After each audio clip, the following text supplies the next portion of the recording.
El primer café en cooperativa es presentado por Las ideas pueden cambiar el mundo, Universidad Alberto Hurtado, y GAES, líder mundial en corrección auditiva y el especialista en audición. GAES, viviendo el sonido. El primer café en cooperativa. Conduce Cecilia Robaretti.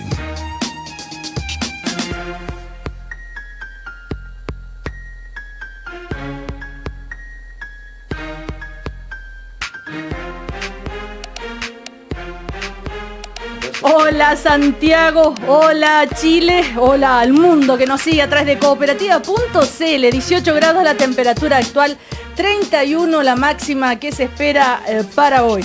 Comenzamos este primer café del jueves 13 de noviembre que lo vamos a compartir con José Francisco García, que es el coordinador de Políticas Públicas, Libertad y Desarrollo, el momio liberal o el cheche, como le quieran decir. Ambas, ¿cierto? Como le gusta. Momo que lo liberal y cheche. Eso. Estamos también con Sergio Vitar. Tanto tiempo, don Sergio Vitar, que es el presidente de la Fundación por la Democracia e investigador del Diálogo Interamericano de Washington, ex ministro de Educación, que ayer en calidad de ex ministro de Educación estuvo justamente en el Congreso para opinar sobre la reforma educacional. Parece que el ministro Eizaguirre escuchaba atentamente, dice que estuvo 3 horas callado. Sí. Estamos también con Jorge Correa Sutil, consejero, siempre se me olvida, del Tribunal de la Democracia Cristiana. Presidente del Tribunal Supremo. Presidente del Tribunal Supremo, eso es, de la Democracia Cristiana. Muy buenos días. Buenos días, ¿cómo está? Muy bien. Bueno, también nos acompaña como cada mañana la Universidad Alberto Hurtado. El sacerdote jesuita Ignacio Martín Baró luchó por la igualdad política y social en El Salvador y vio en la psicología una herramienta valiosa para contribuir a los procesos de verdad, reparación y justicia. A 25 años de su muerte, la Universidad Alberto Hurtado invita hoy a la reflexión de los problemas sociales actuales centrada en los derechos humanos y la memoria. Cambia el mundo, Universidad Alberto Hurtado. A propósito de Derecho Humano y Memoria, en un ratito más vamos a ver si comentan algo sobre lo que pasó en las Rocas de Santo Domingo. Las cabañas fueron declaradas sitios de memoria, donde funcionaba Tejas Verdes, ¿se acuerdan? Bueno, pero antes, a propósito de lo que está pasando en educación, que como decíamos, ayer estuvo Sergio Vitar ahí opinando con otros ex ministros de Educación, pero hay otra parte que tiene que ver con las reformas y lo que tanto se discute y que es un tema muy importante, que es el presupuesto de la Nación del año 2015 y que se aprobó ayer en la comisión mixta de una manera tal vez que pueda sorprender por lo rápida. El ministro de Hacienda, el ministro Arenas, está al teléfono con nosotros. ¿Cómo le va, ministro? Muy buenos días. Muy buenos días, Cecilia. Un gusto estar con ustedes. Bueno, cuéntenos por qué esto puede sorprender en medio de un clima un poco como que las cosas están costando que salgan adelante, que algo como el presupuesto se haya aprobado en la comisión mixta de una manera bastante, según usted, expedita. Mira, Cecilia, efectivamente ayer se despachó el proyecto de ley de presupuesto del 2015 en lo que es la comisión especial mixta de presupuestos. Son 13 diputados, 13 senadores, y fue bastante, yo diría bastante expedito. Fueron 3 sesiones la semana pasada, 2 sesiones esta semana, y la próxima semana ya vamos a estar en la sala de la Cámara de Diputados haciendo el trámite en Cámara y después para pasar al Senado, a la sala. Fue bastante expedito. Yo te diría, hay 26 partidas en la ley de presupuesto, deben haber estado 24 o 25 aprobadas por unanimidad. Solo una partida fue un debate, y yo te diría que fue un debate que no tuvo mucha relación con los temas presupuestarios o cuando uno habla de política fiscal o finanzas públicas, tuvo más que ver con la contingencia, que fue la partida de educación. A eso quería preguntarle. La partida de educación estaba leyendo que finalmente se aprobó y sí, sería interesante saber cuánto es la partida para educación y en qué se va a invertir eso y qué relación tiene con la discusión actual de la reforma, porque si no entramos en más confusiones, ¿no? Que parece que es lo difícil que está resultando todo esto, que se entienda bien. Mira Cecilia, es bien importante la pregunta. Primero habría que partir de una cosa un poquito más macro. Nosotros hicimos una reforma tributaria, justamente entre otras materias para financiar la educación, fortalecer la salud pública y también otras materias de la protección social. Son 2.300 millones de dólares en el presupuesto del 2015, en régimen 8.300 millones a partir del 2018 en adelante. Pero el 2015 incluye 2.300 millones de dólares en salud, en educación y otras áreas de la protección social. En educación, que es la partida más importante del presupuesto, es la que congrega más recursos, es aproximadamente el 22% del presupuesto, se colocaron, mira la cifra, se colocaron 707.000 millones de pesos adicionales el 2015 respecto al 2014. Eso es aproximadamente, Cecilia, 1.200 millones de dólares adicionales. ¿Dónde se colocaron? Bueno, se colocaron en educación superior. Mira, importante que se olvida, siempre se nos pregunta si es que nosotros tenemos un interés, digamos, o vamos a colocar recursos en la educación parvularia, en la educación entre 0 y 5 años. Una cantidad de recursos muy importantes en educación parvularia para justamente avanzar en calidad y avanzar en coberturas de las salas cunas. Sí, nosotros vamos a estar haciendo salas cunas y jardines infantiles. Hay una meta de salas cunas entre 0, yo no sé, Cecilia, tú sabes, hoy día entre 0 y 2 años la cobertura en Chile es aproximadamente un 17% de los niños. Y nosotros nos hemos puesto una meta de llegar al 30% al final del mandato con 4.500 salas cunas, aproximadamente 90.000 nuevos cupos públicos en salas cunas, por cierto, absolutamente gratuitos. Y eso es lo que año a año vamos a estar haciendo en salas cunas. Eso implica inversión pública, también hay inversión en recursos humanos para que esto venga de la mano con calidad en las salas cunas. Déjame decirte que en educación superior se nos consultaba si estamos avanzando o no estamos avanzando en cobertura o en lo que se llama, digamos, en mayores en temas de acceso y de financiamiento para los estudiantes. Hoy día el presupuesto del 2015 se va a llegar a un 70% de los alumnos para que justamente los alumnos puedan acceder a becas de educación superior, que provenga, digamos, del 70% más vulnerable. Hoy día se llega entre un 50 y un 60%. Vamos a avanzar también en materias que tienen que ver con alimentación, estamos a temas que tienen que ver con CFT o IP. Estamos también avanzando, Cecilia, en el fortalecimiento de la educación pública. Hay una cantidad de recursos muy importantes que se van a colocar en los colegios, en las escuelas. Ese es el punto, ministro, ese es el punto que me quiero detener un minuto. Recordemos que estamos en el primer café, ¿no es cierto? Que usted está aquí, lo están escuchando José Francisco García, Jorge Correa Sutil y Sergio Vitar, y durante estamos casi mucho tiempo discutiendo sobre la reforma educacional, sobre esta postura que se debería haber comenzado por la educación pública, sobre los reclamos de que se debe invertir más en educación pública, en fin. Y ese es el punto que me gustaría que dejara en claro qué significa esto de que se haya aprobado esta cantidad de dinero para la educación pública y a dónde va a ir además del preescolar. A ver, mira, como tú bien sabes, la reforma es integral, es preescolar, educación general, escolar, digamos, liceo y escuela, y también educación superior. Y estos recursos, que son aproximadamente un delta de 1.200 millones de dólares, se reparten en estas materias. Mira, hay fondos de fortalecimiento de la educación pública, hay materias que tienen que ver con la inversión que se hace propiamente tal en nuestras escuelas y en nuestros colegios. Es decir, inversión básica, es decir, cuando uno está viendo una escuela que tenga la infraestructura básica en los colegios y en las escuelas. Tercero, vamos a avanzar, evidentemente, en tema de invertir. Ustedes saben que en los próximos semanas o meses el Ministerio de Educación va a avanzar en un proyecto de ley de carreras docentes, porque en fortalecer la educación pública también significa invertir en recursos humanos, en los profesores. Sergio Vitar. Sergio Vitar le habla, ministro. Alberto, ¿cómo estás? Un abrazo. De distancia. Te quiero hacer dos consultas que son importantes para los auditores. Uno, en educación pública viene la ley nueva, pero entre tanto la presidenta ha dicho tenemos que reforzar lo que hay, porque si no nos va a bajar la matrícula. Esa es la primera pregunta. ¿Qué? Y lo segundo que te quiero preguntar, en vista de la economía del 2015, que viene más difícil, yo percibo que se está haciendo un esfuerzo importante, Codelco, Banco Estado, transporte público. ¿Qué viene en inversión pública como un factor de compensación para mantener la economía arriba? Ya, perfecto. Mira, en educación pública, como yo te decía, hay temas de recursos humanos en profesores, no solo con la ley que se va a enviar, porque hay recursos del Tesoro Público para que después pasen a la partida. Esto es bien técnico, pero no se colocan en la partida, sino que se colocan en el Tesoro, que todavía no son ley. En el momento que son ley se traspasan, digamos, al Ministerio. Hay temas de inversión, hay temas de currículum, hay temas que tú bien conoces con el inglés en los colegios, hay temas que tienen que ver con el deporte y la cultura también en los colegios, y hay temas de infraestructura en las escuelas y en los liceos. Ahora, no quiero, Cecilia, me voy a tomar de la parte, voy a hacer un cambio, digamos, de la economía. Sí. Ministro, antes que que Jorge se vaya. Correa, primero felicitaciones. Ministro, en la cuestión educacional, ¿es el proyecto de presupuesto o es el nuevo proyecto de ley el que aumenta la subvención escolar? Que tantas felicitaciones ha tenido por moros y cristianos, entiendo yo que eso genera un enorme consenso. ¿Eso viene en el proyecto de presupuesto o depende de la ley? A ver, no, mira, lo que gatilla en los aumentos es la aprobación de la ley que está hoy día en comentos, debate en la Comisión de Educación del Senado, y todos esperamos de que aquí en enero sea ley.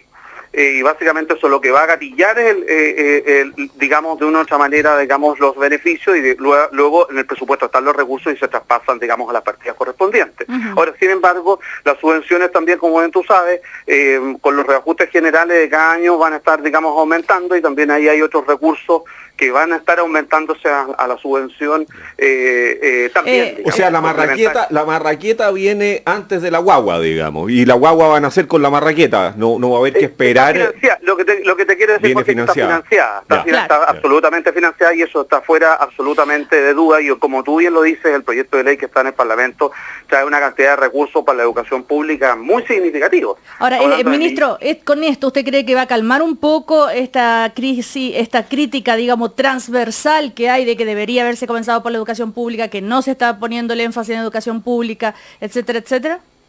Mira, Cecilia, digamos dos cosas. Yo creo que la ley de presupuesto es un espejo de lo que nosotros tenemos en el programa de gobierno, y hay un fortalecimiento, pero sustantivo, de la educación pública en distintas dimensiones.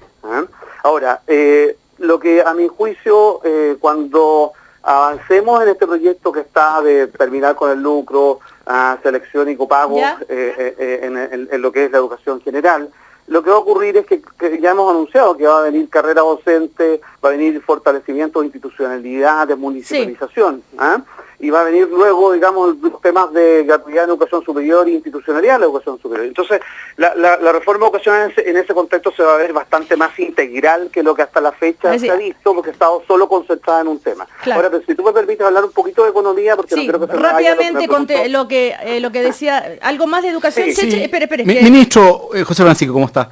Oiga, hoy día, pensando además en este presupuesto, los aumentos de recursos por la reforma tributaria, en régimen estos 8.300 millones de dólares extra anuales, hoy día, ¿cómo se le podría a usted explicar fácil a los chilenos cómo finalmente se van a gastar? Porque una de las grandes discusiones, yo creo que dejó este presupuesto y el debate educacional, es que algunos creemos que el grueso de los recursos deberán no solamente ir primero a fortalecer la educación municipal, antes que lo que este debate se ha llamado los fierros, los cerros colegios, sino que en realidad a la educación preescolar, digamos, ¿no? Entonces, en la evaluación ex post, ya casi con su presupuesto 2015 prácticamente aprobado, tiene que pasar por las dos cámaras hoy día, ¿cómo usted explica entonces la torta de estos nuevos recursos tributarios? ¿Cómo se van a gastar en definitiva? Porque al principio costaba decir qué es lo que se iba a hacer con los 8.000 y se metía salud, en fin. Entonces me gustaría si pudiera darnos con cifras bien cerradas respecto de los nuevos recursos por la reforma tributaria. Mira, bien rápido. Esto lo dijimos en la campaña, José Francisco, está en nuestro programa, está en el mensaje del proyecto de ley que mandamos al Parlamento, que es la reforma tributaria que hoy día es ley, y están reflejados en la ley de presupuesto 2015. Los recursos de la reforma tributaria son para financiar la reforma estructural de la educación, 2, para el fortalecimiento de la salud primaria, 3, otras materias de la seguridad social, y también dijimos en régimen para que justamente nuestras cuentas fiscales estructurales estén equilibradas. Pero en términos de porcentaje. Eso exactamente es lo que nosotros hemos hecho en el presupuesto. Mira, el presupuesto trae en el año 2015 un crecimiento del 9,8%. ¿Por qué, entre otras cosas, logramos tener eso? Porque la reforma tributaria nos dio 2.300 millones de dólares permanentes del 2015 para que se pudieran gastar en el presupuesto a través del presupuesto de la Nación. Ahora, Mira, educación está creciendo 1.200 millones de dólares. Salud está creciendo... Pero a ver, si entiendo bien, Cheche, tú quieres saber que... Queremos un poco más de detalle, porque en realidad solamente el financiamiento de la educación es muy genérico, ¿no, pero no, ministro? a ver, ¿qué porcentaje? ¿Cuántos de los 8.000 van a ir a educación y en qué proporción? Hagamos un cuadrito preescolar, muy simple. A ver, secundaria y de a universitaria? uno, por favor. Porque el ministro no sé si sabe que esto es el primer café y suele ser así como cumpleaños mono, ministro, que todos hablamos al mismo tiempo. Pero mira, hay 3 puntos, hay un 3% del producto, 3 puntos del PIB que son en régimen la reforma tributaria. La reforma estructural de la educación no va a costar menos de entre 1,5 y 2 puntos. ¿Qué hemos dicho? La mitad de los recursos, o entre la mitad y 2 tercios de los recursos van a ir a educación. De los 2.300 millones de dólares, 1.200 millones de dólares están en educación, 1.100 millones de dólares están en salud y algunos otros están en protección social. Es decir, estamos cumpliendo exactamente lo que dijimos. Salud, educación y otras materias de protección social. 1.200 millones en educación. Más del 50% es lo que está diciendo, del incremento de 2.300, 1.200. Pero no sé por qué el Cheche no le quedó ¿Cómo claro? se reparten entre los tres sectores? Preescolar, escolar y superior. Esos 1.200. Van a ir cambiando, Jorge, van a ir cambiando con los años conforme a cómo se madure, pero ahora nosotros hicimos una cantidad de recursos muy, muy importante en preescolar. Es decir, de este crecimiento de 700 billones de pesos que se están colocando entre un año y otro, el preescolar trae una cosa muy, muy significativa. Yo te voy a decir, no menos de un tercio de esos recursos están destinados allá por todos los gastos que se están haciendo, tanto en recursos humanos como en inversión, para tener salaculas y jardines infantiles. Eso es así. Ya. Y básicamente la crítica que a veces teníamos de que la educación preescolar no estaba teniendo la importancia que debía tener, nosotros hemos demostrado en números hoy día de que justamente, digamos, eso es así. Ahora, te voy a decir una cosa, en el Parlamento el gran debate en educación fue educación superior. Proyecto de ley que todavía ni siquiera no están ni siquiera las primeras líneas, digamos, viene después de la educación general. Y justamente nosotros nos pusimos de acuerdo también con el Consejo de Rectores, con los parlamentarios y encontramos una fórmula para justamente avanzar en el financiamiento de la educación superior. Bueno, ¿alguna otra duda? El tema económico que preguntó economía que le pregunté a Alberto sobre inversión pública, creo que es importante señalar. Muy importante, es muy importante básicamente, a ver, el crecimiento en Chile, el motor del crecimiento en Chile es la inversión privada. Y en ese sentido la inversión pública es un gatillo también de la inversión privada. Los recursos de inversión pública en el presupuesto están creciendo en un 27,5% en términos reales cuando uno compara el año 2015 respecto al 2014. Es una suma muy sustantiva de recursos. Estamos hablando de no menos de 2.500 millones de dólares adicionales en inversión pública, obras públicas, vivienda, a lo largo de los gobiernos regionales en todo el país, también por cierto salud, educación. Y eso a nuestro juicio es una doble herramienta. Uno, es actividad, pero además es una actividad que desarrolla el sector privado, la financia el sector público, pero encadena actividad privada porque son los privados los que ejecutan estos recursos. Y en ese sentido... Y en ese sentido te cierro. Es muy importante la señal macro que se está dando acá en términos de colocar aproximadamente 1 punto PIB en términos de recursos para darle actividad al sector privado que es tan necesario y generar ese punto de inflexión para dinamizar la economía. Dialoguen, porque ministro, si siguen con la entrevista van a ser las 11 de la mañana. Cortito. Usted ha hecho un llamado a la importancia, dado las cifras de crecimiento que enfrentamos este año, no más del 2%, el próximo año usted ha dicho que va a ser un poco mejor y hay varios analistas que lo discuten, digamos, ¿no? Usted ha hecho un llamado fuerte a la asociación público-privada. Y uno pensaría en términos de infraestructura, concesiones, digamos, ¿no? Pero en concesiones se dan señales erráticas, porque por un lado se apuesta a cierta infraestructura vial, pero por otro lado la ministra de Salud ha sido muy dura respecto de concesiones en materia hospitalera. ¿Para qué decir en materia de cárceles, donde también se abandonó el programa de concesiones? Pero por otro lado, si uno mira el debate educacional, tampoco son muy positivas las señales de que el sector privado intervenga, algo así como concesiones en educación, digamos que son los colegios particulares subvencionados. Entonces, ¿usted cómo da un discurso, digamos, de asociación pública-privada apostando a lo que los privados ayuden a reactivar el país, digamos, con estos mensajes que son, a mí me parece, con matices, al menos, como está de moda la palabra? ¿Quieres decir que son mensajes antiempresarial? No, pero son mensajes, por lo menos que en materia de concesiones, son confusos, por lo menos. Ya, ministro, brevemente. Mira, José Francisco, 3 cosas y muy rápido. Las expectativas del mercado, los agentes en promedio, esperan que el año 2015 sea mejor que el 2014. Ese es un dato, no hay dos lecturas. Y básicamente lo que tenemos que hacer es trabajar codo a codo, sector público-privado, para que eso resulte. Respecto a concesiones, no, mira, aquí hay una sola línea. La presidenta en el último Consejo de Gabinete ha pedido un programa extraordinario en concesiones, en 3 áreas: en transporte público, en nuevas carreteras urbanas e interurbanas, en puertos. A los días de hacer ese anuncio, nosotros anunciamos el plan de infraestructura en transporte público, 4.200 millones de dólares en 14 proyectos a lo largo de todo el país. Sí. Uno de ellos tiene que ver con el metro. Una nueva línea de metro concesionada a través del sistema de concesiones. Es decir, señales muy concretas de que efectivamente nosotros... Pero salud, cárceles y otros, ministros... que vamos a avanzar en esta alianza... Porque tal vez la experiencia no ha sido buena, Cheche. No quiero saber lo que dice el ministro. Mira, el tema del sistema... Para que esto no sea ideológico, digamos, no es que haya algún veto en algunos sectores. Mira, sí, Sergio, yo puede ser, digamos, que ustedes lo cortan a mí, Sergio siga debatiendo contigo en la radio, pero él estuvo, digamos, también en obra pública. Mira, el tema de concesiones, nosotros no tenemos ningún problema con el sistema de concesiones, ni uno. Es más, nosotros lo instalamos, digamos, años atrás en Chile. La presidenta Bachelet en su primer mandato fue la que llevó adelante los primeros hospitales concesionados en Chile, y hoy día estamos abriendo un nuevo sistema de concesiones o una nueva área de negocio que va a ser el metro. Vamos a anunciar en el área de puertos, vamos a anunciar nuevas carreteras urbanas e interurbanas. No, mira, aquí no tenemos ninguna duda, y el llamado es uno solo. Es un llamado a una alianza estratégica público-privada para el crecimiento, donde nosotros estamos haciendo nuestra parte. Mira, muy concreto, nosotros hemos identificado una cartera de proyectos de inversión privada en el sector público. No son menos de 6.000 millones de dólares que los próximos 6 meses nosotros vamos a agilizar en los trámites. Es decir, en las distintas dimensiones estamos trabajando para dar señales, para dinamizar la economía y para generar la confianza y cuidar, mira lo más importante, cuidar las pequeñas positivas atmósfera que hay para que en las expectativas del 2015, esto es bien importante entenderlo, Cecilia, perdóname. Sí. El 2015, a nivel internacional, nacional, el Banco Central de Chile, y era el propio presidente del Banco Central lo decía, el 2015 va a ser mejor que el 2014. Y lo que estamos jugando acá es cuánto mejor va a ser.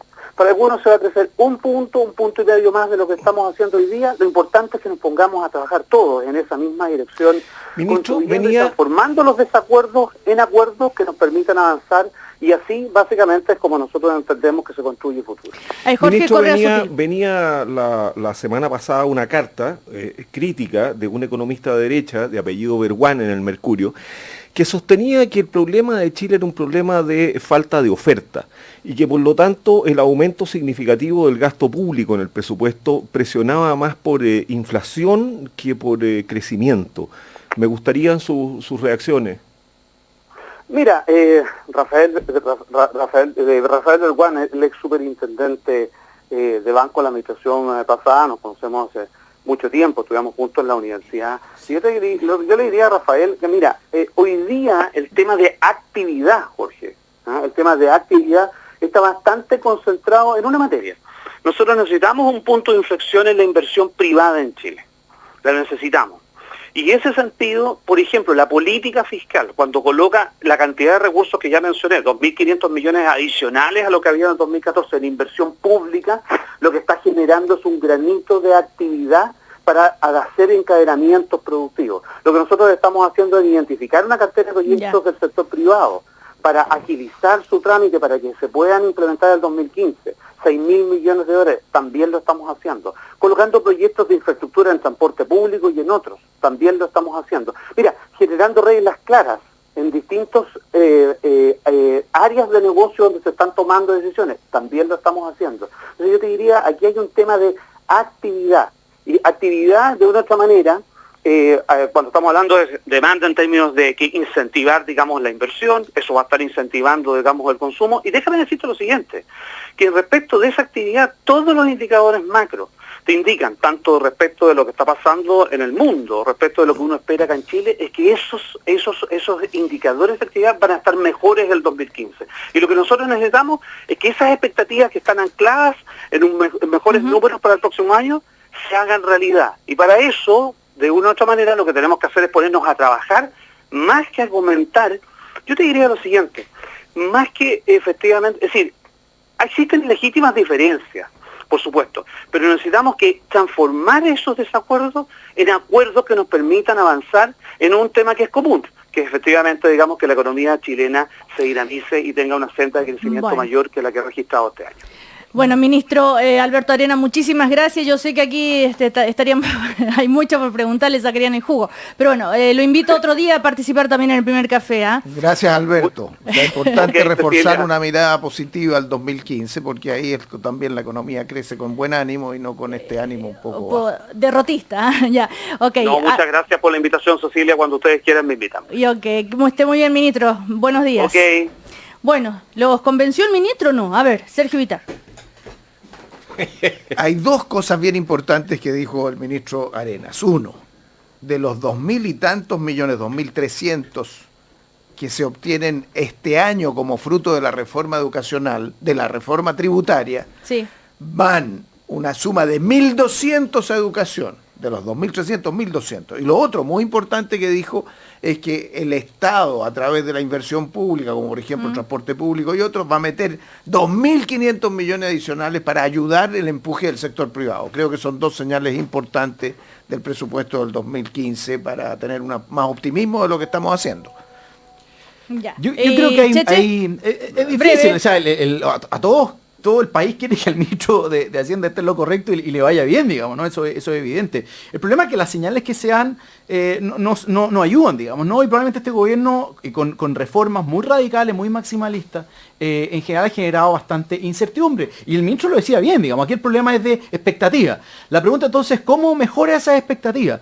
Y probablemente hay señales que hoy día están dando vuelta respecto de la reforma laboral. Ojo, no respecto a los grandes empresarios. Si a los grandes empresarios la reforma laboral que viene probablemente les va a dar lo mismo. Es respecto a los pequeños y los medianos empresarios donde realmente esa reforma laboral puede tener impacto, por un lado. Y después vienen discusiones importantes como el debate constitucional del próximo año. Y ahí vienen discusiones también sobre reglas económicas y de nuevo expectativas. ¿Qué va a pasar con el derecho de propiedad? ¿Qué va a pasar con los derechos de agua? Sí. Muchas veces hay demasiada retórica, pero genera incertidumbre. Entonces, la incertidumbre es con la expectativa, es donde está todo, y uno ve que está bajando el ahorro, digamos, la pregunta, el consumo está bajando. Entonces, ¿cómo se hacen las reformas para que no genere incertidumbre? Entonces, con diálogo, con gradualidad, sentando todos a la mesa, evitando la retroexcavadora. Pero si además eso es, pero si el gradualismo ha sido muy positivo para este país, Cecilia. Yo no estoy seguro, Cecilia, que sean solo o principalmente los anuncios de reforma los que frenen la inversión privada. A mí me parece, esto lo percibo yo desde el ejercicio de mi profesión más que desde una mirada política. Yo no soy economista ni soy empresario, pero llegan los empresarios a mi oficina a decirme, mira, aquí hay una duda de... Yo creo que la certeza de las reglas, no solo de su estabilidad, sino de su precisión es una materia muy importante para el Pero si se ¿eh? están discutiendo en el Congreso, ¿se pueden ya conocer? Pregunto. A ver, no hay reformas que no generen reacción adversa de los poderes dominantes, cuando esas reformas están destinadas a distribuir el poder, el ingreso. Y el país votó a favor de una mayoría que quiere esa reforma. Uno puede discutir la forma en que la hace, la secuencia en que la resuelve, la velocidad, la inteligencia, pero que Chile, si se queda en el statu quo, va a tener muchos más problemas después, yo creo que está fuera de discusión. Pero Sergio, hoy día en materia de reforma laboral, Juan Pablo Suet ha sido mucho más crítico de la reforma por el impacto en las pymes que lo que son en la CPC y en la sabes que a propósito de eso queríamos hablar justamente con ese tema, pero la reforma laboral todavía no la conocemos en detalle como para poder la presidenta, a ver, pero veamos, partimos con una serie de reformas. ¿Qué ha dicho la presidenta? La presidenta dice, flexibilicemos, busquemos los entendimientos, pasó con reforma tributaria, va a pasar lo mismo en la educacional. ¿Qué pasa con la laboral? Vamos a dejar en Chile una situación en que los trabajadores no los puede reemplazar en la huelga. ¿Qué ley es esa? Tenemos que cambiarla. ¿Cómo lo vamos a cambiar? Pero Sergio, va a entrar el proyecto de ley. Entonces, yo estoy de acuerdo que debatamos más, pero yo veo un sector de la derecha chilena que usa la discusión de cómo hacerlo para oponerse a hacerlo. Ese es el punto. Jorge Correa Sutil, y con esto nos vamos a comercial. Un empresario para que opinara, pero mi punto es el siguiente. La Concertación hizo una cantidad muy significativa de reformas, cambió reglas del juego y ahora se están cambiando, y yo concuerdo plenamente que deben cambiarse y que los temores que pueda generar el empresariado no son razón para no hacer los cambios. Pero todas esas reformas que se hicieron en la época de la Concertación implicaron más inversión. Y el hecho concreto es que la inversión hoy día está frenada. Y yo no estoy seguro que sea el proceso de cambios o el anuncio de cambios lo que está frenando la inversión, sino más bien la indecisión en la aprobación de algunos proyectos económicos. Tiene que ver con las reglas que hoy día están en juego, no las que se van a reformar, cuya aplicación genera incertezas. Bueno, eso es más fácil de solucionar entonces. Eso debiera ser más fácil. Claro, de entonces solucionar. una buena noticia. Dice relación con el funcionamiento habitual de los órganos que autorizan. Bueno, una de las preocupaciones es cómo operar Sergio. la reforma tributaria, y esa cuestión hay que aclararla. Tienes razón tú, pero no hay reformas que no generen algún Claro. ¿no? Vamos a ir a si mi duda comerciales si y son sí. las reformas que están generando el frenazo de la inversión. Vamos a comerciales y seguimos Bueno, muy bien. y siguen con eso. GAES, el líder mundial en corrección auditiva, cuenta con 21 locales en todo Chile para brindar un servicio especializado a personas con pérdida auditiva. Vuelve a disfrutar los sonidos de la vida, agende un chequeo auditivo gratis en gaes.cl o al 600-642-37. Después los comerciales, entonces seguimos con este primer café. En Finlandia, un profesor tiene el mismo prestigio que un médico, y solo 1 de cada 10 alumnos logra entrar a una carrera de pedagogía. ¿Cómo restaurar en Chile el valor de un buen profesor? Cambia el mundo. Universidad Alberto Hurtado. Ya no me pierdo cosas importantes, ni me tienen que repetir todo lo que me dicen. Ya no escucho cortado las conversaciones. Para mí, todo cambió, porque fui a GAES. GAES, líder mundial en corrección auditiva y presentes en todo Chile. Brindamos un servicio profesional y cercano para que las personas con pérdida auditiva escuchen y vivan mejor. Venga por su chequeo auditivo gratis. Reserve su hora en gaes.cl. Al cumplir 3 años, un niño de una familia rica ha oído 33 millones de palabras. El de una familia pobre, 11 millones. ¿Cómo revertiremos la diferencia? Cambia el mundo. Universidad Alberto Hurtado. Cuando uno se va a estudiar a región, hay que jugar a la segura. Y para eso hay que tener buen ojo y siempre escoger a la indicada. Una que te apañe en todas, que no te deje botado y por sobre todo, que te haga la vida más fácil. Por eso, antes de irme de la casa, saqué mi cuenta RUT y pucha que me ha servido. Si mis papás también la tienen. Por esto y más, 7 millones ya tenemos cuenta RUT y somos todo un país que la usa. Banco Estado, el banco de la cuenta RUT.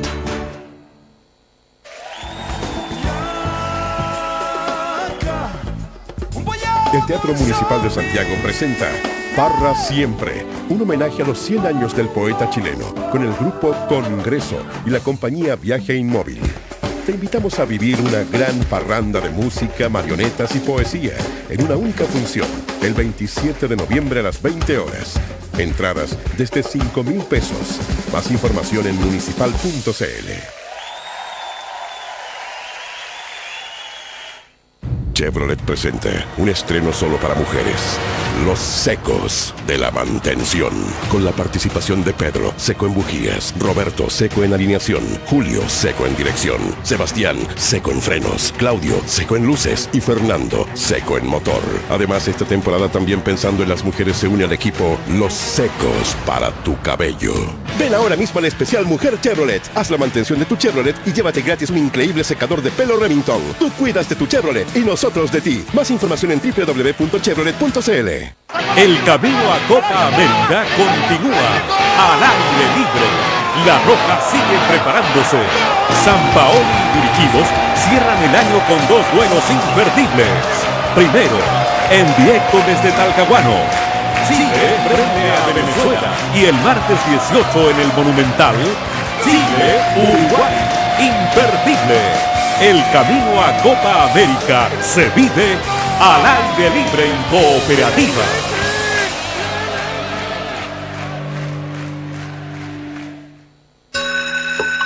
Porque hay menor cantidad de alumnos por curso, mis hijos son tratados con respeto. Por eso yo defiendo mi colegio. El 70% de los colegios subvencionados de Chile se verán obligados a cerrar si se aprueba la reforma educacional tal y como está. Aún hay tiempo. Yo defiendo mi colegio. Colegios subvencionados de Chile.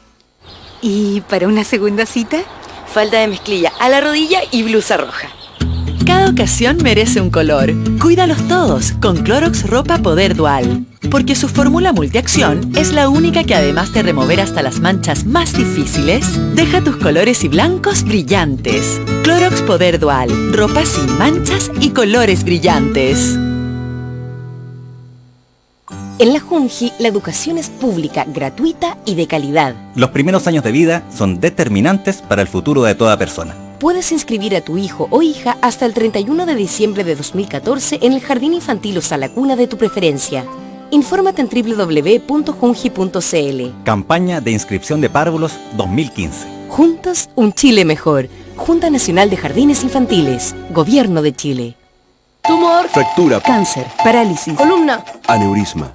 Infarto.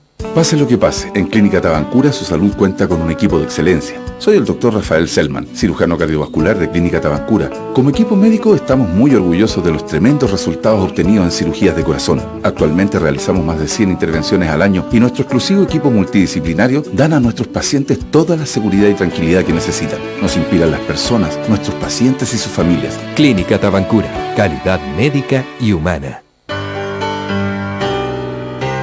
18 grados. 18 grados en Santiago. Cooperativa. 22 minutos para las 10. 22 minutos para las 10.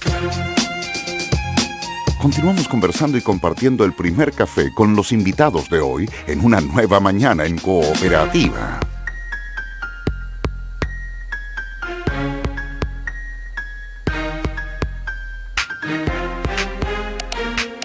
Seguimos en el primer café, nos acompaña GAES, el líder mundial en corrección auditiva, cuenta con 21 locales en todo Chile para brindar un servicio especializado a personas con pérdida auditiva. Vuelva a disfrutar los sonidos de la vida, agende un chequeo auditivo gratis en gaes.cl o al 600-642-37. Estamos con Jorge Correa Sutil, con José Francisco García, con Sergio Vitar. Para que les quede claro, aquí están representados la Democracia Cristiana, la UDI. No, nada de la UDI acá. Oh, ya. ¿Qué? No sé. El momio liberal. Algún tipo de momiaje que existe. Sí, pero bueno, la derecha y el PPD. Ya. En todo caso, antes de que empiecen con lo de ayer de Vitar, en serio, alguien decía, en la época que gobernó la concertación, ¿era más fácil llegar a acuerdos? ¿Las leyes se aprobaban más fácil? ¿No había tanto tole como ahora? Fue bastante difícil. Hoy se simplifica y se idealiza y se dice, oye, la concertación, yo escucho a gente de derecha, lo hizo estupendamente bien, pero cuando gobernamos nos ponían la prueba por delante, no nos dejaban aprobar los proyectos. Uno, por ejemplo, esta discusión en educación de nuevo, sacar la ley de acreditación de las universidades. ¿Qué es lo que pasó? 600 indicaciones de la derecha que dijo el Estado no se tiene que meter con las universidades. Mire los resultados que aparecen ahora por esa. Entonces, en las reformas tributarias que intentó Frey para la reforma educacional, Lagos para el auge, la oposición al auge, la oposición a las propias reformas del presidente Elwin en distintos frentes, cuando creó la Comisión de Verdad y Reconciliación. Por favor, nos costó muchísimo correr el cerco para democratizar el país. Y hoy día la derecha dice que es buena la concertación. Bueno, son las mismas dificultades que nos ponían ahora, que nos ponen ahora. ¿Esto que está pasando ahora es como normal? Toda reforma, y especialmente ahora, que responde a un movimiento social mayor, que quiere cambios de más significación, genera estas reacciones. Ahora, tú puedes discutir, y yo mismo lo discuto cuando me dicen, oye, ¿por qué estás crítico? Se pueden hacer las cosas mejor para lograr un propósito en el campo laboral, en el campo educacional. Ahora, hagámoslo bien, entre privado y público, tenemos que sacar la economía adelante, con amistad cívica, con entendimiento y con consenso. Estoy de acuerdo en eso, pero para una dirección determinada, no para estar parado. Ahora, respecto... Pero a Sergio nunca le escuchamos decir que había que quitarle los patines a algunos niños para que otros anduvieran más yo quiero que Sergio Vitar nos cuente de ayer en el Congreso. Exactamente. Tú no decías de los patines en el pasado. Ese de los patines ya pasó de moda. Oiga, ¿y qué pasó después? Porque las conversas ocurren en los pasillos también después y todas esas cosas. ¿Qué dijo Sergio Vitar ayer? Lo que se conoce es que pide precisar datos y revisar posible inconstitucionalidad. Eso es lo que titula el Mercurio hoy respecto a la intervención de Sergio Vitar. El punto principal es el siguiente. Hay gente que no quiere la reforma, hay gente que sí. Ayer yo que noté que el grueso, por ejemplo la intervención de Mariana Elwin, el mismo Beyer, coinciden de que aquí hay que terminar con el copago y algunos tienen dudas sobre el lucro, pero yo diría a la gran mayoría de los chilenos que la educación sea un derecho social. Entonces, ¿dónde se concentró la discusión y las intervenciones? Básicamente en los instrumentos para hacer la transición. Por ejemplo, si yo soy dueño de un colegio y voy a tener que transformarlo en una corporación sin fines de lucro, pero ese colegio es mío y la plata que yo acumulé ahí es mía porque además la ley me lo permitía, si le voy a hacer el traspaso, ¿quién me lo compra para hacer el traspaso? Porque una vez que lo traspase ya no es mío, o sea, es de una corporación sin fines de lucro. Esa es una discusión. Después, yo tengo esta propiedad, pero tengo una deuda, quiero arrendarlo por mientras, no puede arrendar. Entonces, la respuesta del ministro al final, que a mí me pareció muy importante, y esto va a acelerar las cosas, dice, estamos claros en los objetivos, eso no se tocan, en los principios no se tocan, queremos una sociedad más, una educación más inclusiva, pero los instrumentos vamos a tener flexibilidad. Y en ese terreno entonces pues hubo conversaciones de cómo vamos viendo qué indicaciones habría que mandar para generar unas condiciones que en esas materias, tanto la Iglesia Católica que ha hecho observaciones, la Iglesia en general que hay que tomar en cuenta, como las que han hecho los intereses de los sostenedores, sin desviarse del no lucro y no pago, se materialicen. ¿Cuál es el objetivo? Que a fines de enero nosotros podamos tener aprobada esta reforma. Si es así, podemos entrar a las otras. Y eso yo lo veo con mejor cara ahora y creo que hay una buena posibilidad si la trabajamos bien. Hay una frase del ministro Eizaguirre ayer que dice, pide confianza republicana. En el sentido, ¿por qué te ríes? Él dice, ustedes todos los días están legislando y alguien podría decir, bueno, pero este proyecto se entendería mejor si tuviésemos presente todos los otros temas que interactúan con este proyecto. Pero como todos sabemos, porque todos somos gente responsable, es imposible discutirlo todo al mismo tiempo. Bueno, y en fin, y que si mandaran todo junto ya sería la Torre Babel, en fin, entonces... Y dio garantías de que esa agenda está siendo revisada por el Ejecutivo, entonces que pide un poco de confianza republicana. Ese concepto, ¿cómo lo entienden? Edmundo Pérez Lloma lo definió bastante bien el otro día, ¿no? En su entrevista. Básicamente, buena parte de los problemas de la reforma educacional están asociadas al ministro en primer lugar, pero no solo a su persona, si el problema no es su persona, es la forma en que ha liderado la agenda de reforma, y de hecho una de las críticas que se le ha hecho, le podrían preguntar al ministro Arena, es que en realidad el ministro Eizaguirre llegó algo así como desnudo de una agenda muy concreta con prioridades claras respecto de su agenda educacional, y por lo tanto hoy día el debate es que básicamente cuando discutimos cómo mejorar, primero que no hay discusión sobre lo que es la calidad de educación, primero, y segundo, cuando queremos discutir sobre cómo mejorar la calidad de educación de nuestros niños, el proyecto del gobierno, hay muchos sectores, y de hecho varias encuestas demuestran que con el respaldo mayoritario de los chilenos, en el fondo no están los puntos sobre la mesa, y que el debate sobre el lucro es bastante irrelevante al lado del debate sobre cómo mejorar, fortalecer la educación pública. Entonces, cuando tenemos un diagnóstico de que aquí hay que reformar la educación de manera radical, y esa reforma es básicamente mejorar la educación municipal, el debate de los instrumentos obviamente es muy importante, pero claramente hay un diagnóstico distinto de esos instrumentos y sus prioridades. Y el debate es legítimo. Justamente, pero el ministro te dice, eso va a entrar ahora, como decía el ministro, ahora. eso viene ahora y pide confianza republicana. Y el concepto, me gustó esa frase, ¿qué es confianza? El ministro tiene que apurar los temas de educación pública, creo yo, y tiene espacio, supongo, en la Cámara de Diputados para presentarlos luego, porque eso le va a evitar un ruido que tiene. Ahora, concentrar, José Francisco, la discusión en el ministro García me parece de una torpeza infinita. El país o una parte del país ha venido demandando fin del lucro, fin del copago y fin de la selección. Pero eso no ese es un tema que teníamos y tenemos que discutir. Sí, por supuesto. Entonces, decir que este es un invento del ministro Eizaguirre o que el problema ha sido puramente una mala comunicación del ministro Eizaguirre, a sabiendas que el país está tensionado y dividido por esos tres temas, que hay que resolverlos de alguna manera, me parece de una torpeza enorme. Sí. Dicho eso, a mí me parece que vamos, y esto va cuajando, en un consenso, y es un poco lo que le oigo y le oigo esperanzado a Sergio Vitar. Mira, yo tengo la sensación de que más allá de las polémicas, aquí se ha instalado, uno, que selección o no selección por méritos en la educación secundaria en los liceos emblemáticos, Puede ser, puede no ser, pero aquí hay que terminar con la discriminación, con la selección discriminatoria sobre la base de valores de la familia. Y esa cuestión yo creo que va a... Bueno, ya está la ley, el problema de enforcement, ¿no? Bueno, hay que cumplir con eso. De acuerdo, y hay que precisarlo. Pero tú hay de meter un tremendo matiz, Jorge, te tenés que hacer cargo. Tú estás diciendo que se puede seleccionar por mérito académico. Los aportes, bueno, pero esa es una discusión, pero esa es una discusión menor, pues, Sergio. Es que no es menor, ¿cómo va a ser menor? Es una discusión menor, es una discusión de detalles de cómo tú vas a medir eso y cómo vas a seleccionar. Dos, pero aquí hay que terminar con una actitud discriminatoria en la entrada a los colegios sobre la base, sobre todo, de antecedentes familiares. Dos, en la cuestión del copago, hay un objetivo común instalado más allá del instrumento específico y más allá de la transición que dice, mire señor, necesitamos colegios menos segregados. Ahora, ¿cuáles van a ser los instrumentos exactos para lograrlo? Está en la discusión del Senado.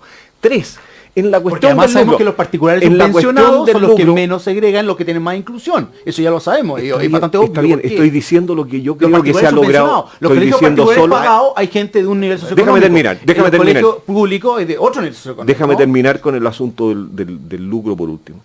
Me parece a mí que en el lucro se ha instalado con fuerza y con consenso también que no puede ser que los recursos públicos estén yendo a ganancias de privados. Ya. Ahora, dicho eso, tenemos ahí un problema de transición, ¿no es cierto? Porque no queremos terminar con la oferta privada en educación, no queremos terminar con esa diversidad, pero tenemos que buena parte de esa diversidad está hecha sobre la base de lucro. Y por lo tanto tenemos un problema de transición. ¿No es cierto? Ya, ahora, le pregunto a Sergio Vitar, ¿por qué estamos tan concentrados en los inmuebles, Sergio? Yo tengo la sensación de que eso es el sillón de Donoto. Los inmuebles son el mecanismo, y todos lo sabemos, con que las universidades, y probablemente los colegios también, no lo sé, con que las universidades han ocupado para lucrar. Pero eso es un problema de regulación. Es un problema de regulación y de fiscalización sobre el arriendo. Entonces, ¿por qué no solucionamos sobre la base de la fiscalización y de la regulación del arriendo y no sobre la base de que tiene que ser dueño o no tiene que ser dueño, que tenemos ahí un ruido enorme con amenazas de que me están expropiando y entonces tienen que pagarme antes, o que me impiden hacer un contrato de arriendo y entonces estoy privado de hacer actividad económica? Tenemos una discusión constitucional que a mi juicio es perfectamente superable sobre la base de confiar en que vamos a ser capaces de regular y fiscalizar. El camino del que tú dices, lo que noté ayer en la discusión de la Comisión de Educación, que ya y en los senadores tienen diferencias, pero tienen que venir las indicaciones del Ejecutivo sobre esos puntos. Flexibilizar los mecanismos de transición para que esto se posibilite y disminuir el calor de la disputa, las desconfianzas. Y eso tiene que ver con estos temas que tiene de los recursos que se acumularon en infraestructura. Ahora, hay un punto de principio que yo comparto, no de instrumento, y por eso que planteo gradualidad. El punto de principio es el siguiente: tú no debieras tener un servicio tan fundamental como la educación dependiendo de si un señor le arrienda o no el establecimiento para la educación. La sociedad tiene que tener los recursos para que ese colegio, o igual que un hospital, que alguien arriende el hospital. Entonces, tenemos que ir en esa dirección. O sea, que el colegio pertenezca a la corporación sin fines de lucro, privada, con apoyo estatal. Pero de aquí a ese momento hay que flexibilizar, y eso es lo que va a discutir el Congreso. Ahora, yo quería preguntarle, Sergio Vitar, respecto, que se habló con Eizaguirre después, me imagino, tomaron un café más relajado y todo lo demás, sobre la interpelación.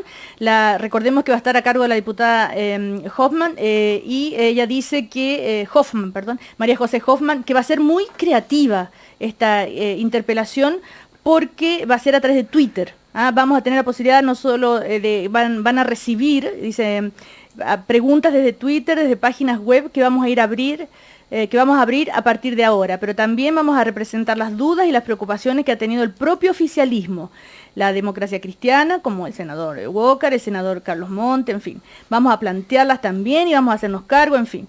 Eso dice ella, que va a ser entonces muy creativa la interpelación y no estamos tras la cabeza del ministro. En fin, ¿qué opinan de esto y qué opina? El ministro Eizaguirre dijo que feliz. Una palabra. Nicolás tiene suficientes argumentos, y cuando nosotros tenemos dentro de la nueva mayoría diferencias, no es porque no pensamos todo igual, y ahí está la creatividad, pero sabemos ponernos de acuerdo por el bien del país. Ahora, él tiene una oportunidad, yo creo que yo no vería esto negativamente, la interpelación está en la Constitución. Lo que ocurre es que se está distorsionando el sentido de esa interpelación, de transformarlo en un show. Pero si es para preguntarle y que el ministro aclare, me parece bien. Ahora, empezar con los twitters y todo eso, bueno, se usarán las tecnologías, pero distorsionarlo no, porque se pierde el sentido de la instancia que se instaló en la Constitución. Yo sí tengo una visión muy negativa de esta interpelación. ¿Por qué?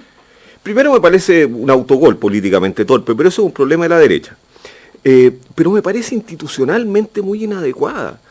Lo que queremos, dicen los parlamentarios a través de interpelación, es cambiar la reforma. Eso dijo María José Hoffman. Pero por favor, si hace una semana o 2 semanas tuvieron la oportunidad de cambiar la reforma, de hacerle todas las preguntas, perdió la derecha, no le hicieron las preguntas y ahora lo van a interpelar. Por Dios, o sea, esto es el desprestigio, creo yo, de la UDI, pero desgraciadamente desprestigian también la Cámara de Diputados, porque tú no puedes estar interpelando a un ministro que hace 2 semanas estuvo presentando un proyecto de ley, se discutió el proyecto de ley y lo hacen volver para interpelarlo con el objeto de cambiar la reforma. Si institucionalmente las reformas se cambian en la discusión legislativa, pues por Dios. Pasó al Senado, entonces esta gente de verdad no entiende la institucionalidad que representa ni se la toma en serio. No sé, yo creo que un poco despreciativo lo de Jorge, de esta gente, digamos, ese discurso no es constructivo, no es el tipo de cosas que además le escucho siempre a Jorge Correa. Me pone de mal humor, pido diría, disculpas, ahora está de moda pedir disculpas. Yo diría, primero, yo desdramatizaría... O sea, yo creo que un acto de esta naturaleza, no voy a decir la gente, pero un acto de esta naturaleza significa no entender la institucionalidad en la cual estás inserto y ayudar a desprestigiarla. O sea, lo primero yo diría que desdramatizar, y yo en eso estoy de acuerdo con lo que dice Sergio, ¿no? La institución de la interpelación parlamentaria, el drama, porque se incluye, es que tenemos entrenada a mandarle oficio al ministro para que responda hasta la acusación constitucional, que es una bomba atómica en el sistema político. Entonces, la interpelación es una herramienta que se recoge de sistemas parlamentarios y se trata de interpelar. Que ha sido prestada para show, completamente de acuerdo. Esto lo ha sido ahora y ha sido en el pasado, digamos, ¿no? Interpelación al ministro de Piñera también fueron un circo mediático, y yo estoy de acuerdo con Jorge, esto tiende a desprestigiar la política, pero como institución a mí me parece que puede ser potente y puede tener un sentido si se ha utilizado mal, y en este caso es una cuestión más discutible. Pero en el tema de fondo, yo creo, sobre el debate vocacional, yo creo que cuántas marchas más... no me digas que es discutible. Dime cómo puede justificar que un ministro sea llamado a interpelar para explicar un proyecto de ley que acaba de salir de la Cámara de Diputados. ¿Cómo explicas eso? No, Jorge, no es solamente eso. Yo me imagino que aquí el tema central, yo diría, no es solamente tomar las palabras de Edmundo Pérez Lloma, sino que es básicamente tomar el listado de unas 45 preguntas que muy sensatamente formularon el otro día en público Mariana Elwin, Ricardo Paredes, Silvia Izaguirre, que hoy día no tienen ninguna respuesta. La Cámara de Diputados hace 2 semanas atrás que no la hizo.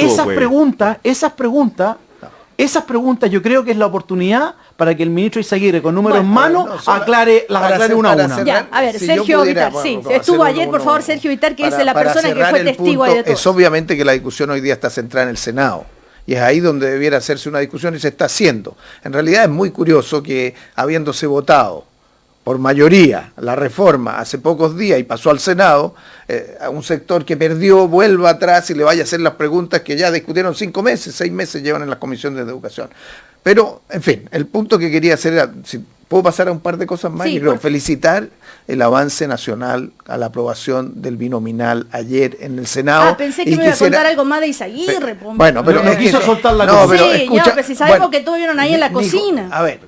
El ministro de Educación, si quieres, el ministro está trabajando ya en un conjunto de indicaciones que va a mandar al Senado. Y eso se tiene que conversar con los senadores para que se flexibilicen los mecanismos de, por lo menos, noté, en materia de la capacidad de adquisición y de pago del valor de las inversiones.